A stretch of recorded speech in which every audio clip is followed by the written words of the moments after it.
floor is yours. Baby, the floor is yours. Yeah, baby, I mean the floor is yours. If it come down to the floor is yours. Let me show you how I prove the floor is yours.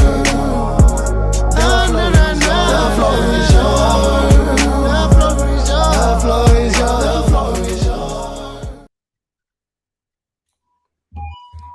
Hey, good evening, ladies and gentlemen. Welcome back to part two of the Road to 800 show of to the 800 credit score. Let me rephrase it. Yeah. Part two, the Road to the 800 credit score. We don't want you to think that's just 800 because that could mean 800 anything. So we want to reiterate that what that's for. Yeah. So, but thank y'all for joining in tonight to another Educated Motivate show. This is part two of the Road to 800 credit score. And like always, I like to introduce my cast. I'll start with Asha first. That's our special guest that's on this series with us tonight. Also, we got the man, the myth, the legend, G. What it You do? know, What it do? so we're gonna jump right into it tonight and start. We're gonna pick up where we left off. So let's jump right back into this because what we left off is we was talking about last time. We was talking about managing tips, of your credit score, things that damage your credit, and things that you don't want to do that could be detrimental to your credit as well. So also don't forget to go subscribe to our YouTube and Facebook channel. Don't forget to like us, tell others about us, and continue to join and support us. Hey, Um, Superman. what's You got up? do you got your phone on? Because I heard somebody feedback. Oh, you know what? Is that my phone? Somebody got a second device up. Can you hear? Is it still feedback? Uh, Is it feedback now? wait. I I don't don't hear know. you. You don't hear it? Hey, might be. We good. Let's push through, man. Okay. All right. Cool. All right. Well, let's jump right back into this. And Asha, I'm gonna let you. We had some things that we was talking about credit that we need to jump right back on and let you kind of go into the flow of those things you wanted to hit on about the credit. So go Okay. right ahead now. All right, everybody. I'm Asha the Virgo here again with you to talk about credit and money management. So, the first few things I want to talk about are we'll call them myths or hated you knows, if you will. And these are things that people might think are true and they think it might help their credit or might hurt their credit, and really you just didn't know until you know. So, I'm going to tell you. So, the first thing I want to tell you, a lot of people think, hey, I've got too many credit cards. Let me go close some accounts. Maybe you have money management issues, right? Or you just got it paid off and you feel so accomplished. And you're like, I'm just going to close this account so I don't have to worry about it. Don't do that. Wrong thing to do. Because if you close that account, it does two things to your credit. Number one, it closes an account that adds to the age of your credit. So they look at your credit as an average. You throw a young one out, an old one out, you're throwing off that average, right? So that's the number one thing it does. And the number two thing it does that you don't often think about is that it lowers your credit of your available credit. So if you think about you had, I don't know, 6 cards that all had $1,000 credit limit, then the credit bureau says, okay, she's got $6,000 credit limit. And then you go close one. Now you've got what, $5,000 credit limit? Yeah. Well, if you've got balances on those cards, you're messing with that percentage of usage, right? And if you remember that 30% of your score is how much credit you're using, that's going to throw that off. So that's tip number one. Do not close old accounts. Hey, and that's a good point because I've heard people say because they're maybe not the best at managing their money, they charging unnecessarily on these cards, and they're not paying them back, so they're screwing up their credit score. What you're saying, don't do that.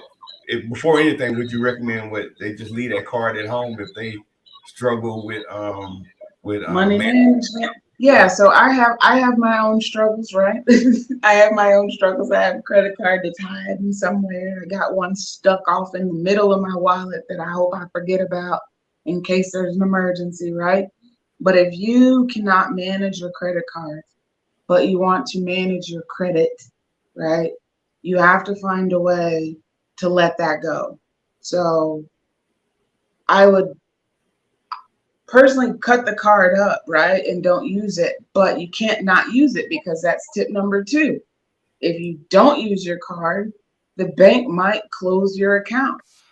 And if they close your account, then you get the same situation. You lower your credit limit, you close an older account, and a credit, not a creditor, anyone that you're applying for credit for is not going to know if you close the account or the bank closed the account. So if you think that you're doing a good thing by closing the account, again, you're not because they don't know the difference. So what I would say do is put it up, pull it out once a year, charge, I don't know, your Amazon Prime, pay it off immediately and put it back up. Right. Well, Virgo, I like to go a step further because with that, because when you're not using those, like you said, that was tip two. If you don't use them, they might close them, right? Correct. So I say, you know what? Put something on it that's that a bill that you're paying like every month, like a utility, for example, water bill, electric bill, any utility bill, just have it automatically going to that card. That way, it's something always being paid, being utilized on that card, and that way you can stop them from, closing that account out. That's a good idea to use a utility bill because the reality is you shouldn't be financing your utilities, right? So if you're going to use that card for a utility bill, then make sure you have your utility money, right? So as soon as you charge it on that card, you turn around and pay that bill immediately, right? Right. But I only say put cards up in that situation if you're using multiple cards and you can't manage them, right? So Yeah. if you can manage multiple cards, cool, use them. I Uh-huh. think that credit cards are a great tool. It if you're getting cash back on your card, I live off my cashback rewards. I mean, I'm always buying something on Amazon with my cashback rewards. So there's a benefit to using them, definitely. Okay. But you said you can use it to pay your bills. Just be sure you're paying that Pay balance your back. bill. Right, Hey, right. that's So a when you that's just think of it, not even from a credit perspective, but from a money management perspective, if you can't afford to pay your groceries and you didn't have that card, how are you gonna eat? yeah. Right? So my personal thing is if I'm financing my groceries, I'm scared. That lets me know that I've gotten over my skis, if you will, and I need to step back and do a budget check, right? Because the things that are a necessity to me, I don't believe you should be reliant on credit in order to live. Not if that's an easy way to get yourself over your skis and in a situation where your credit is maxed out because you're living off of it. If that makes sense. It does. Tua, Do you Tua, you want disagree? to provide some feedback on that, Tua? Uh, so it really comes down to being disciplined, with this Right. credit stuff because like I always say that, credit is not is really a game that you have to learn how to play. And me and G, we just talked about this morning. We were just talking about how when we over our conversation that we had about, you know, you want to utilize this credit card for things that like, you can use for points, rewards and stuff like that because while you're utilizing this credit card, it's increasing your credit score. Yeah. So this is the thing. Like it's a game, people. Credit is really a game. Like and there's no more than I can tell you. Just you have to learn how to play this game.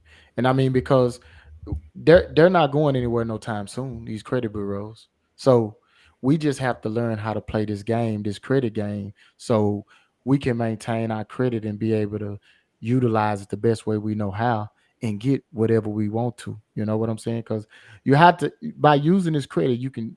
There's a lot of things you can do and scale whether you want to do it, in your personal or on your business side. But once you learn how to do this, man, this thing can take you to a whole different level. Yeah, yeah, and that's good. That's a good point, man.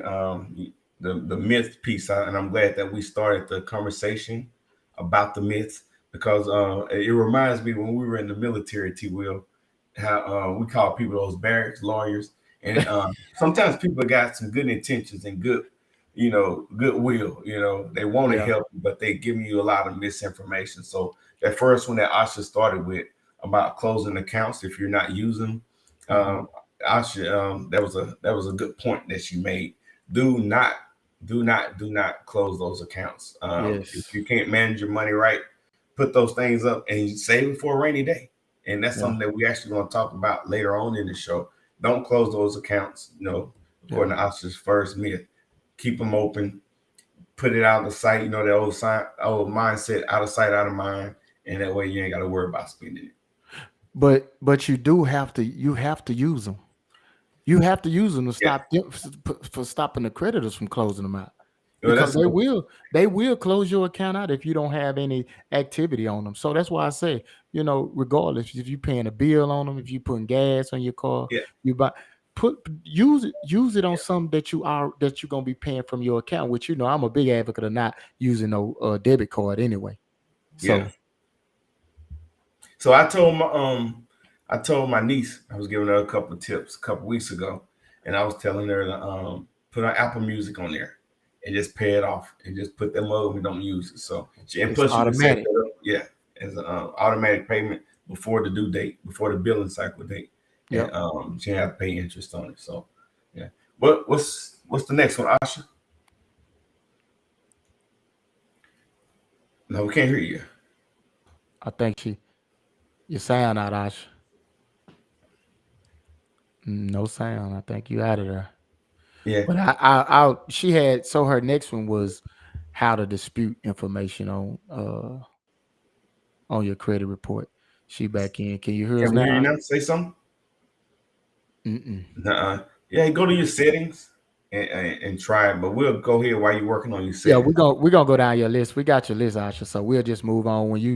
When you come in, you'll just pick up where we left off at. So, Yeah, but on one of them, she had lowering your limits will not help your score.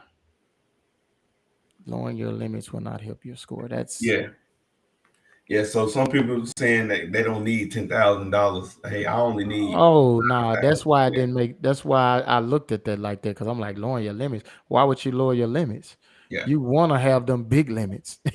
yeah, You want to have those because the more credit you have, the more your utilization is. So you want to have that big credit limit. I tell people, like, when you go apply for these cards, apply for some that you don't even think you're gonna get. Like when I go and I do them, I ask for like 60, 70,000. I know I probably won't get it, but I know they'll probably give me about 30, 20 or 30 or something like that. And we'll on some different stuff. I want hey man, when 60,000. look, look, because if you don't ask, you don't you ain't gonna get it, right? Yeah, So you gotta go way above what you think you can get, because if you credit, they're looking at your credit worthiness anyway. yeah, They're gonna look at that. They're gonna look at your credit report, and if you good for it, man, you probably gonna get it. I'm telling you, I talk a lot of my clients be like, man, I can't get that. I'll be like, man, you'll be surprised. I say, just go ask for it. They can't do nothing but tell you no anyway. Look at her. I like right there. What Angela just said. Hey, closed closed mouth don't mouths get don't get fed. fed. Yeah, That's yeah, what I'm talking about right there. You gotta, if hey man, you gotta ask, man, because if you don't, that's a no off the top. yeah, And yeah. Good then deal. her next one was checking your report does not affect your score. No, that's straight up myth there. I check my report almost every morning. You I know, check mine 2 or 3 times a day. Hey, look, Yeah, I'm telling y'all, if you don't have the credit monitoring, which is only 21.95 a month from experience, the only really big difference is what we were just discussing, G. The only really big difference is you can review and you'll get your all three of your credit scores at least once a month. When you got the yeah, free credit, the Experian app, you can go in there and look at your credit every day. yeah, yeah. So That's what I tell people. But yeah, checking your score has no that's a big myth right there. Just looking at your report does not affect your score. So that's another big myth. Um the next one she has is Can y'all hear me? We can. oh, So there you you go. yeah. The thing keeps saying you're muted by the host. Yeah, It just keeps telling me I'm just muted by you, so I'm so sorry. you So good. sorry. So can you pick up on number 10, not 10, checking your score in inquiries. Yeah, That myth. number 4. Oh, okay. Okay, so we briefly talked about this last week, and it's about inquiries, right? So inquiries are another big portion of your score. So that means when you go out and apply for credit, you do get dinged if you apply too much. I think that the magic number is about 2 a year before it really starts to affect you. But what you need to know is if you are out shopping loans, so if you want to buy a car or a house, if you are shopping loans, you can apply for as many loans as you want, as long as they're all for the same thing, either a car or a mortgage within 30 days. And any pull, any pull that was done 30 days before the score was generated is also ignored, if that makes sense. Yeah, So when you apply for credit and they pull your score 30 days before that, all of those are forgotten. yeah, And then it all counts as one. So I hope that makes sense because I kind of talked yeah. And around myself. that's a good point because I know people that when they're working on their credit and they get to that whatever that magic number is, it's like they just go crazy. Like, man, I'm at 700. Let me go get my car, apply for a couple credit cards and whatever else. And how is you saying as long as they're the same type As of long credit? so as long as it's if you go shopping for a car, right, and you go to a different dealership and they're like, oh, they show you the little paper and they slide you and there's all these different finance options, right? It's because every single one of those banks pulled your credit, Right. right? So as long as they're all pulling your credit for a finance of a vehicle, all of those pulls will count as one as long as they're done within 30 days. But what if I want to get a credit card, a car, and a house? So all of your house ones will count as one, all of your car ones will count as one, but every credit card stands alone. Oh wow. Every Mhm, credit card. That's huge. That's 3 huge. mhm, different products. Okay. mhm, mhm. Cool. So you Right. said paying interest does not raise your score. What is that about? So some people think, oh, well, if I don't actually like pay interest, it to me it's kind of like a conspiracy theory because I almost kind of buy into it really because you think this is all a business, right? The credit bureaus are a company, everything's a company. They ultimately want you to use your credit, right? So if you're paying interest, then doesn't that look better because then they know that you're buying into the system? But that's actually a myth. It's not true. You don't have to carry a balance month over month. You don't have to pay a penny in interest. Just use your credit, pay it off, and everything will be all right. Does Okay. that make sense? It does. Yeah. Yeah, that's the same thing with like net 30 and net 60 accounts. You pay them every 30 days. You carry no interest on those accounts, but in the process, you building your credit. So Yeah. Correct. it's So pay that thing off before the billing cycle ends. So you don't have to Pay pay it interest. before the billing cycle ends. If Yeah. at best, keep it at 30%. So again, if your credit limit is $1,000, you should not carry a balance over $300 a month. And let me tell you something else, because doing this made me think, and I went back to a lot of resources. I went and read some articles. I even read a book over the last week about this, and I've run across it 4 different places. But they're saying now, and I read this before, and it said really, if you have the higher your credit score is, the expectation is that the lower your credit usage is. So that 30%, they really want to see it around 10. If your score is over 720, you need to really keep it around 10 or below. But there's three places where it kind of changes your score, right? And that's at 30%, at 25%, and at 10%. So again, back to that same analogy, If you've got $1,000 credit card, if you keep $100 balance on it, that's prime. That's optimum. That's the Yeah. best that you can do, or pay it off, right? But carrying that 10% is what looks best to the credit bureaus or to your FICO score. But 30%, if you're over 30%, that's where it starts to ding you. So Yeah. I hope that makes sense. Yeah. And see, this is where the discipline part comes in for me, Correct. because and this is what I like to teach, because like you said, that 10%, that's critical. That means you really understand this stuff. But if you got 8 cards and they all your I mean, in all your credit limits are 10, 15, 20, 30, there's no way you're gonna touch that 10. There's no way you're gonna touch that 10. And that's how people don't understand. Like, they like, how you get that 10. Well, man, when you really disciplined with this credit and you got 6, 7, 8 cards and you running everything across almost Spreading it all out. 8 of them, that's right. You're spreading the love across all the cards. You will never hit that 10, bro. I'm Yeah. telling you. Not if you got 10, 15, 20, 30, 40,000 limits. Yeah. You'll never But with hit that that. being said, though, like if you're managing 7, 8 cards and you got mortgage and car note and children and all that, man, you really have to have a plan. And that goes back to what we talked about last week. Man, it's nothing just to handle loosely. You have to sit down. And old school, I know people don't balance check. Most people don't balance checkbooks anymore. But you have to really sit down and write out your expenses and make a plan on how and what you're going to do month in and month out. Would you agree with that? Yeah. Not even a plan, a whole strategy. A strategy, not A just a plan. strategy. Yeah, You got to be strategic with money because it can it can get the better of you, right? I mean, me yeah, and Amazon have a love-hate relationship. I do. I do.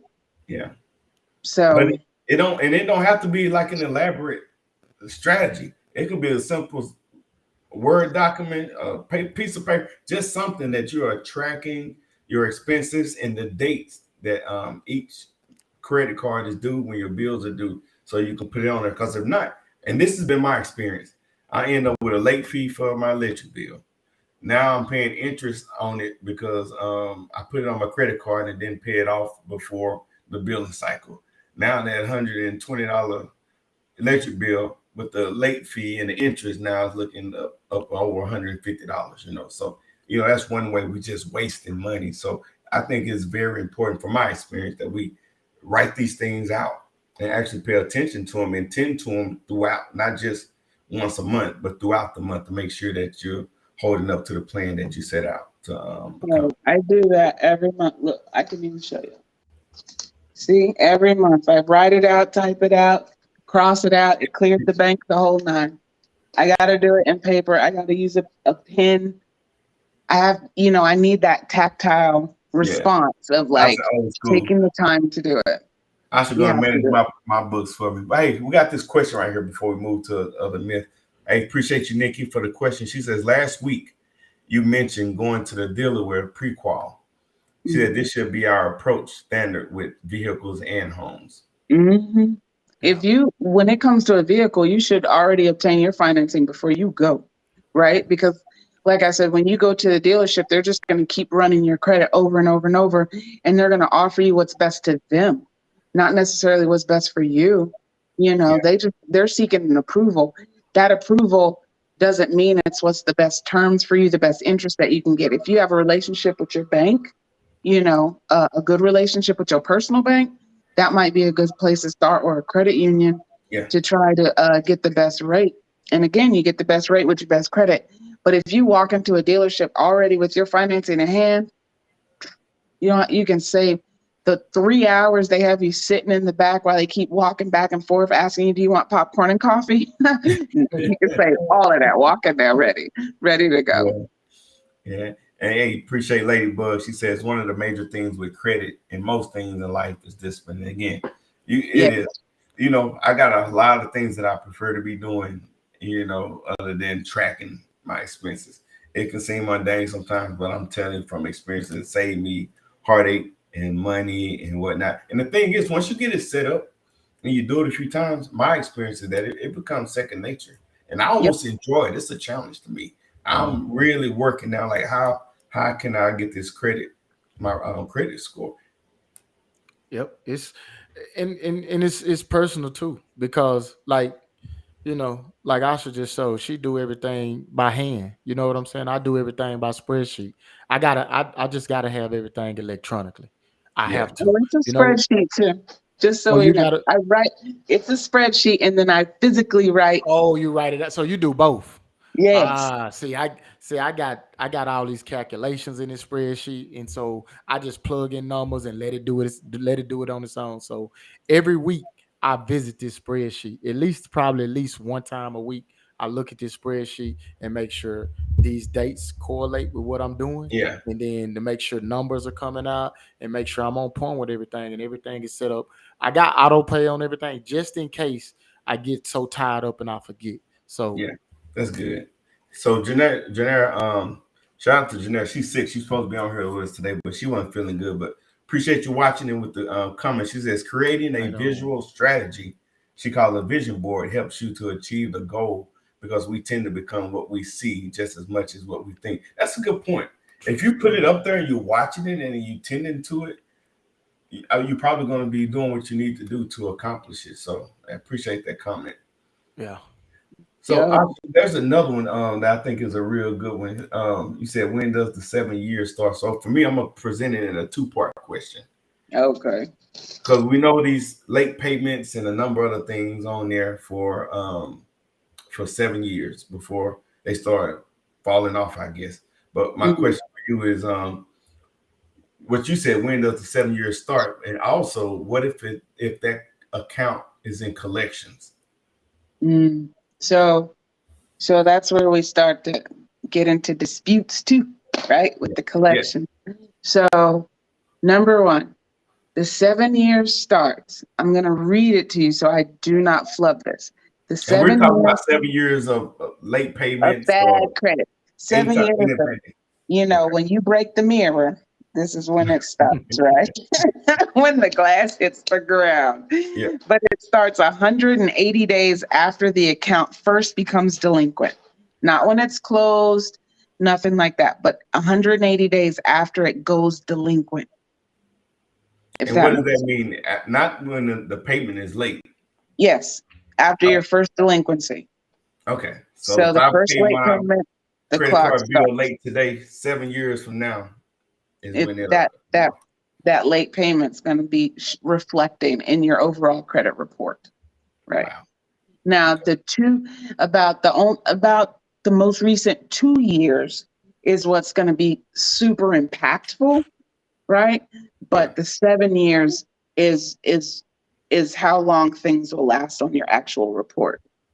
So Mm, that being said, when it's in collections, oftentimes one of the big things you can dispute to try to correct your credit is the incorrect date or no date at all. If you run your report and they don't have a default date, you can dispute that off your credit or the incorrect date. yeah. S- Okay. So let me tell you what happened to me just probably about 2 months ago.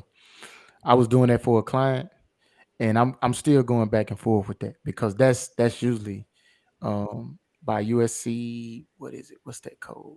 Gosh. Anyway, I submitted one in with the incorrect date and stuff like that. Well, the bureaus came back and they went back to the company, To the credit. and some kind of way they got this date, and they said they corrected the dates. And I've said I've never seen that would happen. That was a new one to me because Mhm. out of all my disputing, I have never had that happen to me, and Wow. that happened to me. So I'm going back and forth with them, asking them now, well, where did you get that date from? Because I'm curious when we got this report with this date on it, how all of a sudden you go back to them and you get the correct date. So we going back and forth. I'll let y'all know what happens with that. But that just happened to me about two Yeah. months ago.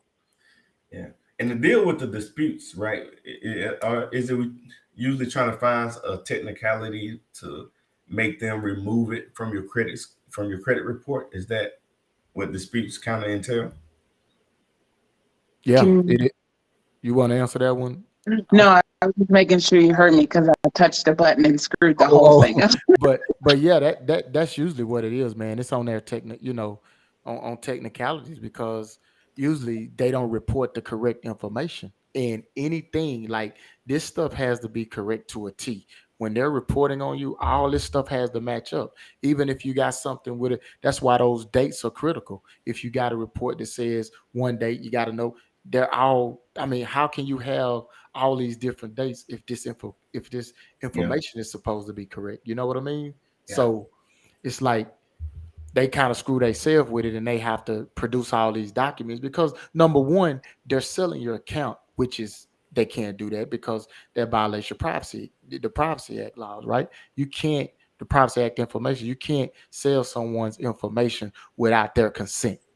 So let's talk about that. So that's kind of dispute the second part, really, of Asha's question. So a lot of time we come into a large sum of money. It was like, man, this thing has been on my credit for a year or more. I want to pay it off. It's in collections. AT&T internet bill, they done sold it to Don't pay it. CoreLogic Collections. You saying do not pay a collection account? No, no, because paying it brings it back to life, right? Mhm. So, You in talking about fact, that I mean, 7 year clock? yeah. So Okay. yeah. So you know what? I made notes about this because I did not want to forget any points about Thi- the spirits. this is what I tell my clients. I say, I'm I'm not telling you not to pay that bill, but do not pay that third party Correct, because for that sure. is not who Oh, you got the contract with. So when they sell your account, that's kind of illegal, but it's not nothing in stone that says, they can't do this or it's no law against it yet, even though they know it's not right. So if you go back to the original, if you go back to the bureau and say, well, this company is asking me to pay this account and I didn't do, can you ask them to send you the contract that I signed with my wet signature showing that I've done business with them? with that collection agency. Right. And there's Can they not usually not going to ever be one unless you what answer the phone and admit no that that's your debt. I mean, yeah, then you have to do something crazy. And if you doing that, then you I mean that's totally different. But you just I mean, there's no way they're gonna be able to produce that document. yeah. What you got, Asha? Oh, I was gonna. Okay, so I think there's three major reasons why I want to tell you not to pay it. So number one, people pay debts because they feel morally obligated, right? It's your debt. If Yeah, if it's legitimately your debt, you feel morally obligated, fine, right? But what it can do when you have it in collections, like T Will was saying, is number one, it they may repost it like it's new, right? They're not necessarily gonna, it's not gonna say, um, if it says settled, it doesn't help you. And you're not paying the original creditor. So you shouldn't feel morally obligated to anything. Like it's done, it's a wrap, right? So the possibility of, well, first of all, you affirm that it's your debt. And then the possibility of it getting reposted with a new date is very, very high, which is something you're going to have to turn around and then go try to dispute it later. It's better to let it lie because, like I said, after it's older than 2 years, it's not affecting you as much as it was in that first initial 2 years. Now, if you can also go on top of that bad behavior with good behavior, right, to try to offset that score and add points, then you're doing yourself a service. But paying an old bill is not going to help your credit. uh, yeah. uh, And that's a Hardly, good point because I, except for when you're buying a home, I remember when I bought a home and it was an except for old that. debt, and they was like, "Man, I don't care how old it was, you better go and pay them folks their money."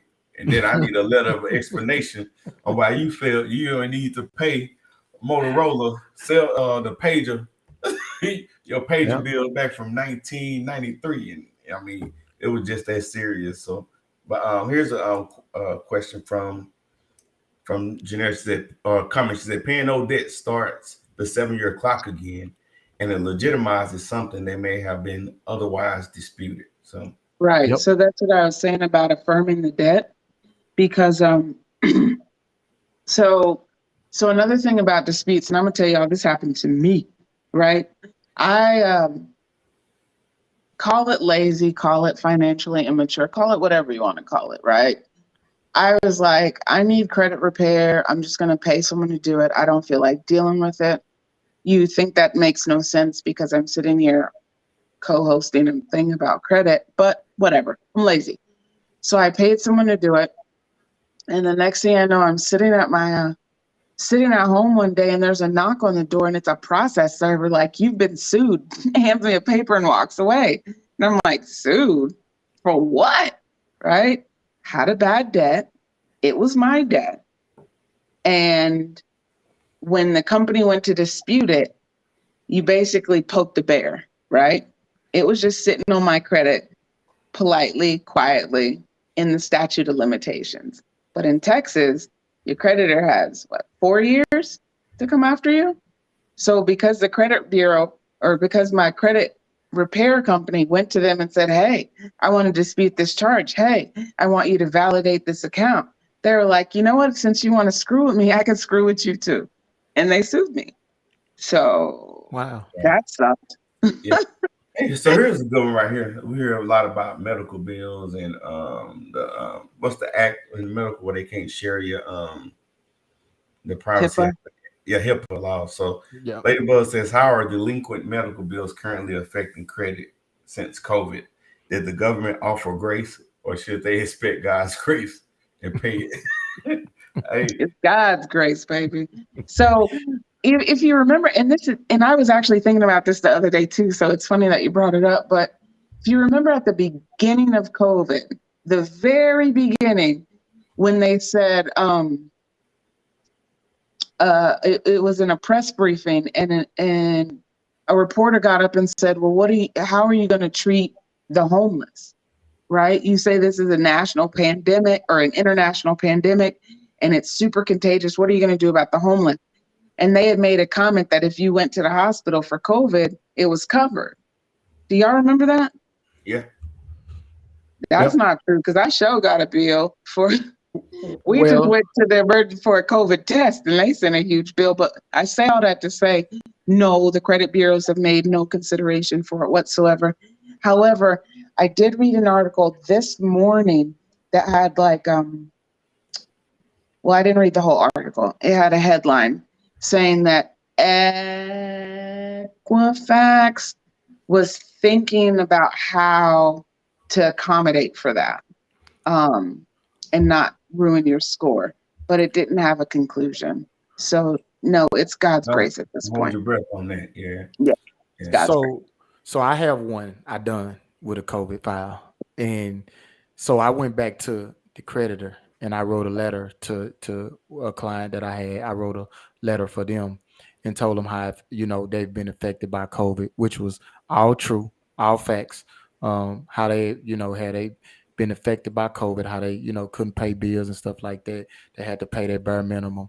We sent that letter to them. We got them to send, once they responded, we got them to send a letter to the we got a letter for the bureaus that they updated the credit file and they took the lates off of there because of COVID. So that's just something personal I done on my own just to But see. you're talking about something other than a medical bill. This could be. Oh, it was medical bill. It was all bills. So let me. It was, So if what they say if what I've heard is true, that because of HIPAA law that they're not supposed to include medical bills on your credit report, why are you having to dispute it in well, that instance? they just I should correct me if I'm wrong, but didn't that just come into play like in June or something? They like medical bills are not even supposed to be reported on your credit anymore. I Yeah, heard that's like super a long new. time It's ago. super new. Yeah, And I that's don't know the specifics, but it's super cool. new. Yeah, it's I want let me I got it somewhere. Yeah. And why are you pulling that up, Asha? Here's And another question. She and said, the "Is it true answer that is adding a no. letter to credit outlived the debt on file?" Does the letter outlive the debt? Yeah. So you have the right to write 100-word letter to add to your credit file, but the reality is, with the exception of a mortgage where you have underwriting and someone's really looking into your credit file, a regular run-of-the-mill credit card lender or whatever, they're just looking at the score and there's no way to quantify that letter. So it doesn't impact your credit score whatsoever, the letter. Okay, that makes sense. So these creditors looking for different things. So a mortgage or a lender for they're going to go through it with a fine tooth comb, looking at everything. But a credit card company, they're They're not solely going to go. looking at your score, right? Or, okay, that's good to know. So Mhm. yeah. So while T Will's pulling up, we got a few more questions on here that we want to address. Um, we said about disputing and collection. That's a no. How to dispute information. Oh, I know what we talked about, T Will, earlier. Apart from all these myths and disputes, we wanted to talk about the mental side of this and how just day to day living. We're faced with all kinds of challenges. So one of the benefits of keeping your business in order, your credit, your finances in order is, a lot of us are a disaster away from filing bankruptcy, from being Mhm. homeless, Mhm. or not being able to pay bills, or whatever. So, if you will, I should just talk about how should anything happen medically or emergency, how handling your business financially and credit can kind of alleviate the stress or help you with the stress management in those situations. So I don't think that managing money can help a crisis, like a distressful crisis. I mean, if I'm stressed, I'm stressed. But I do believe that if you have, well, for me, right, if things are spiraling out of control, to have one thing that I can control, which is how much I spend and how much I make, it's always grounding for me. It helps alleviate my personal anxiety when it comes around, Yeah, a crisis and a bill and whatnot. You have to lean back on God sometimes and just say, Lord, help me on this one, because I don't know Always. yeah, if income and money management are going to make it. But they say when you have um, a financial disaster, every book I've read says find a way to get more money. It's like, well, if it was a disaster, that wouldn't be an issue, right? So I think it, the big part is though, like if I have a credit card that's, you know, I have availability or credit availability on it, and something happens, I can use that credit card. If I need to get home, buy a plane ticket to get home, or a number of things. T. Will, what do you think? You mean for the mental side of it? Yeah, I mean, man, that's that's a deep subject there because a lot of people the mental capacity we all are affected differently when it comes to all these different things that we go through, whether it be, bills, just work life. I mean, relationship, everything. It affects us all differently. Everybody that's on this panel, everybody that's listening, we're all affected differently by things that happen in our life. And then, so that mental piece of it, man, you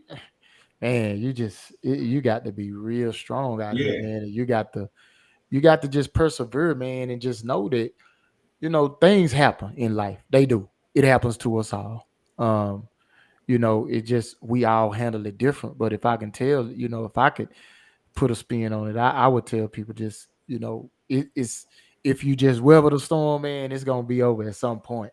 You know what yeah, I'm saying? It's gonna get better. It always get better. yeah. You And I know. think more than anything, though, what I was saying is that if we have a crisis, and I don't have to worry about being able to financially, deal with some of the financial stresses. I put it that way. It Mhm. puts me in a better mindset where I can handle other things. If I got to get home to mom, or I got to take care of something for mom, and I know like, hey, I can just put it on this credit card right now and don't worry about how I'm gonna pay for it. I can deal with that later. Later. That's what I'm saying. So managing our money, right, managing our I credit see what you're it can saying. just put us in a better mindset or situation to where when the emergency happens, man, that's one less thing that I have to worry about is how financially, how am I going to move or shape or handle a certain situation. If that I makes That see sense. that's what you're saying. I think I Yeah. misunderstood the I Yeah, did. question. I my bad. did too. I did Yeah. too. I didn't know you I was looking at it understand what from you're that saying. perspective. Like, if something happened, you got the means to get Yeah, there instead of you don't. That's a totally different spin on it. Yeah. I mean, man, that alleviates the stress right there. yeah. Part Because of it, yeah, yeah, when you don't have it and you looking for some, you don't want to go, you know, you don't want to be asking people, hey man, I need this. Even though you probably could get it from them, but you yeah, just one of them things as a grown person, you just want to be like, I want to have the means to do it on my own. And I think that credit is a good source. If you use it right, like when you run into those situations, I think credit is a real good source to utilize when you have it. yeah. I, Now, if you don't have it, then what you do? You're in trouble. So, and the thing is, we're talking about the 800 credit score. It ain't just to be able to buy a house or get the cheapest interest rate on cars. And Yeah. again, this is a whole wealth building mindset where we're just teaching people or encouraging people to handle things different. To be conservative with your spending. Sometimes I'm not telling people to live poor, but when that situation comes, because you live long enough, something's going to happen. Yeah. Something's going to happen. Hopefully, that you set yourself up in a way that financially you'll be able to weather that storm. Yeah. Right. Yeah, Not So, to mention hypertension, oh right? yeah, man, especially. That kills a lot of us. Yeah, And money and stress is very deep behind hypertension. So take these facts, and try to do what you can do so that you're not going to be so stressed out for sure. yeah, yeah, yeah. yeah, But I know I saved it somewhere. So these changes took effect July 1st of this year of 2022. Um, Paid medical debt that was in collections will no longer be included on your consumer reports. So if you have something that was like a medical bill that you paid it off, and you know how they can say it's paid off, but it was collection, Hmm. that's still considered a negative on your report, by the way. Hmm. But now after July 1st, that should no longer be included. So if you have any medical bill on your credit report that you paid off that was in collection, then you need to contact well, all three of the bureaus if it's on there, and have them to remove it. Um, Well, yeah, keep all, reading, T. Will. What else does it say? Because I have one bill sitting right here, right now that I will gladly let go into collections if I know it won't hit my score. what no no no it's saying if it's a paid medical bill. I don't want to get Got it. that That's what I was misconstrued. saying. Please Yeah, qualify. yes, it's got to be a paid, but on starting in the first half of 2023, all bureaus will no longer, I say again, will no longer include medical debt and collections under 500 on the credit reports. Sweet. yeah, yeah. That's good. So, That's So I good. might not pay this. yep. Well, see, again, I don't tell nobody not to pay nothing, but I just say, hey, look, if somebody is a third party involved, they have no business being in your business. Yeah, So Amen. that's what I say. I'm not telling you Amen. not to pay your bills, but I'm saying if a third party get involved, that ain't who you doing business with. So yeah, Right. now Like I they say, your don't moral obligation is not to the right. creditor. They don't Mm-mm. violated your Privacy Act information. So boom, there you got them. yeah. Cool, cool, cool. But it's been good, man. We're coming up on top of the hour. Someone saying great information. Thanks for sharing it. That's what it's about. So again, like, share the page. If you know people that can use the information, pass it along to them. But just to sum up what we've talked about so far, we talked about some myths. So it's a lot of people out there that claim to know, and I'm not saying that they do or don't, but it's your situation. Try to find out for sure what your situation is and what benefits are out there for you, so that you're not, restarting the clock on stuff Yeah, that you shouldn't, so that you're not paying debt that's been sold to somebody else. There's a lot of stuff out there, myth wise, that we need to educate ourselves on. But we also talked about the dispute process, right? So, yeah, Right.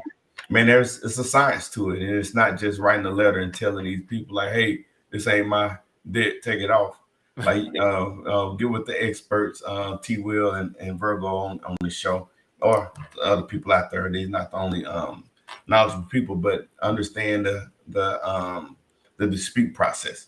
so that you can do it right and hopefully let it work in your favor. So Make uh, sure you look up your state and find out your statute of limitations before you dispute anything. yeah, That's yeah, the that's most good. important thing. Yeah. So man, And this been again part two to the road to 800. T Will, man, this is it's helpful for me, man. And I shared with you last week. One young lady sent me a screenshot of some of the things that you had taught on previous shows, and her score was up 40 points in just a couple of months. So, yeah, that's um, amazing, bro. yeah, I 40 Look at mean, points. you two. Look at that you. and you know what? Gee, to be honest, is this stuff is any of this stuff we talked about? Is it like complex or anything hard? No, it's just like anything. We don't know. Sometimes you don't even know what you don't know. Yeah, So, it's simple stuff, really. It's no, yeah, it's just like, and I want to make this statement to people who are, going through credit risk. Also, you have to be patient when you're going through this stuff because sometimes it could take a long, depending on what your credit report, your credit profile look like. It could take a long time if you got a lot of stuff on there. If you yeah, got, a couple of things, that's probably not going to take that long. But yeah, if you got, I say over five items, man, yeah, that could take a minute. And that you gotta realize you sending letters off, you getting letters back. So there is about, 70 days, 60, you're 70 right. days right there. Yeah, yeah, So I mean, and it all depends on how fast they respond back to you, where you can respond back to them. yeah, So, Right. I just And Because say, they another have 30 to 45 days to yep. respond to you, really, depending. Oh yeah. okay. Yeah. So you And gotta another be thing patient. too, man, this show is called The Road to 800, but that's us trying to push you to be the best possible, that you can credit score wise. But there are some things that you don't have to wait until you're at 800 No, to do, So again, just understand your credit situation. The score is just a piece of it. When you talk about credit worthiness, they're looking at a number of other things, especially if you're out trying to buy a home. So, what's required to buy a home is not the same thing that's required to get a credit card.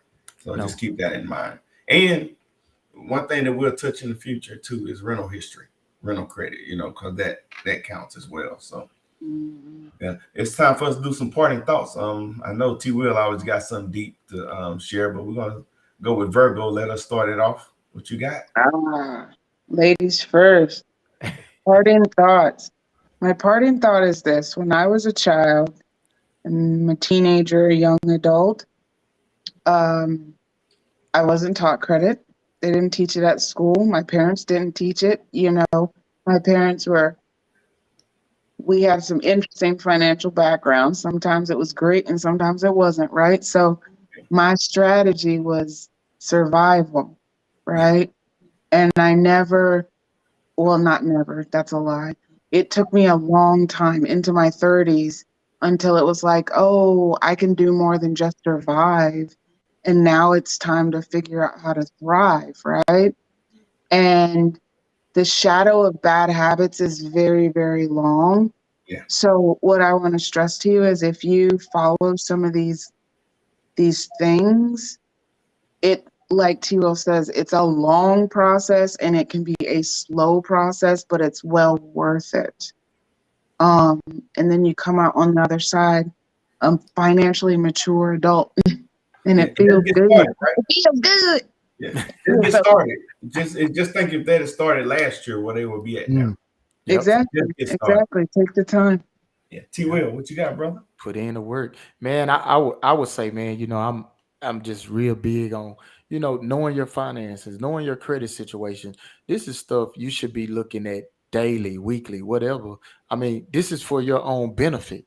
You know what I'm saying? Like, nobody's gonna care for your credit, your finances like you are. So if you stay in tune to your finances, whether you have to get a spreadsheet. Another thing is a lot of these credit cards, man, if you want to itemize stuff, man, they got spreadsheets, they got QuickBooks. So Mhm. this is why I utilize a lot of my credit cards too, because at the end of the year, guess what? I need to itemize everything that I need to claim, right? So I can go right back into that credit card, pull everything down real quick like that, send it to my CPA, boom, it's done. Yeah, So that's just another good way to keep up with, what you're spending and stuff like that, so you can itemize stuff on your taxes. But I just want to just emphasize, man, just don't don't take it personal about, when you're getting help about, your credit and your finances, because once you get on top of that stuff, you got people here to help you,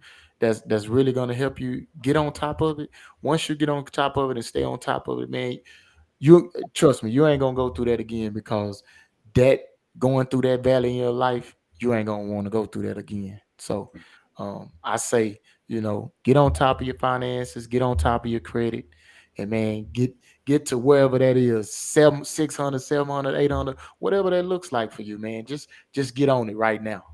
Yeah. And And tell mine, your kids.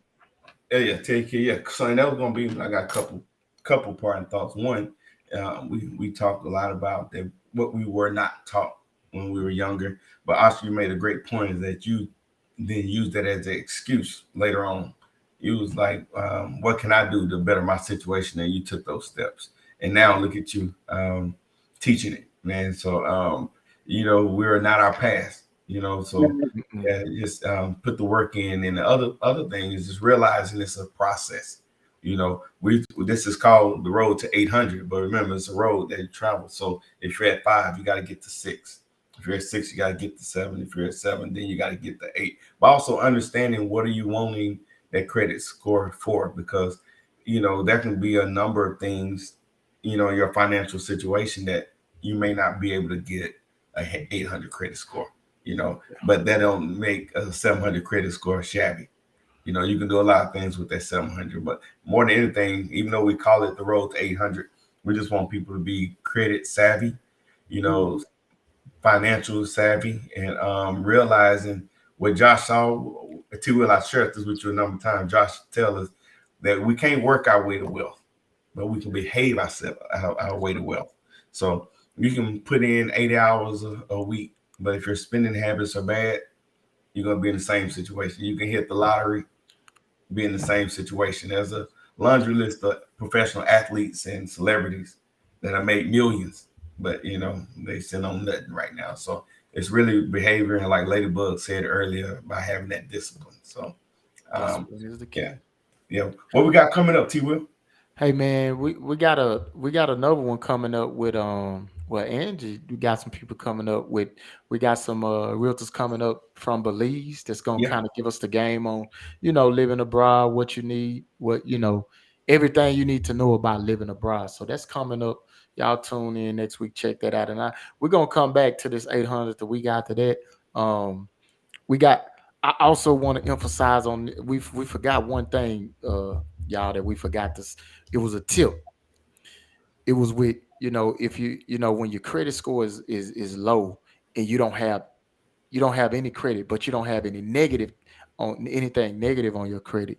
Just remember the CFPB, which is the Consumer Financial Protection Bureau. They look at that as invisible credit. The way you combat that is you ride someone's trade line. It don't have to be nobody you pay. That could be a friend, anything like that. If you ride that increase your credit score as well. So remember that if you got somebody that you friends with, or a family member that got good credit, ride their trade lines to increase your credit. So that's a tip to go. I ain't that friend or family member. My credit don't come to me. Well, that just, a lot of people don't know that, man. They don't know it. So Yeah. ride So them. you also got some lenders that want to come on Yes, and we talk. got we got some. We're gonna have some lenders coming on as well. To kind of go over the process, because every lender has different products and things like that. So it's good to have that education side of what the process is, what goes on, what you got to offer, and stuff like that. And those lenders that's coming on, they're gonna explain that to a T. And so y'all will get to hear that pretty soon as well. Yeah. And, And and other than that, man, follow our page for all our shows. We got Educate, Motivate. We're teaching all the things about money and credit. We got the Love and Relationship Show. We're back this coming Sunday, and we got a hot show, man. Please tune in this Sunday at 7 o'clock. Oh, King James came up with a hot topic, man. And I think y'all gonna be entertained. So we also have the Culture Podcast. You know, they always come with good information. If you haven't seen them, if you didn't see the show yesterday from the Culture Podcast, we talked about forgiveness. How do you forgive the people that have done the most egregious things to you? Is it necessary? How do you also what forgiveness is and what forgiveness is not? So that's a good show. What else? Oh, I said what I said podcast, man. That's topic Yeah. female vantage point. So that's Ladybug, Debbie J, and Miss Cookie, and we're recruiting one other female, Miss V. Hope she's watching. Get ready. That's going to be a hot show. So, what else do we have? I think that's about it, right? You got my man Greenwood, yeah. Mars, man. Forgive me, Mars. Yeah, Greenwood. Where we in all things social issues and politics, man. So things that are near and dear to our hearts and our community. So Greenwood, the podcast, is another hot one. So just tune in, follow the page. We're on LinkedIn, we're on Facebook, we're on YouTube, TikTok, and IG. And we've been saying this for a couple of weeks, but we really trying to get some of our members to bust a couple of dance moves and get on TikTok and help drive our numbers up. So maybe we can get Asha, since she's new on board. That'll be her initiation. That's all you got. That's all I got. But yeah, close it out, T. Will. All right, man. Well, hey, we thank y'all for joining us, and don't forget to like, share, subscribe to all of our platforms, and we'll see y'all next week. Thank y'all for joining us. Take us out, G. Baby, the floor is yours. Yeah, baby, I mean the floor is yours. If it come down to the floor is yours, let me show you how I prove the floor is yours.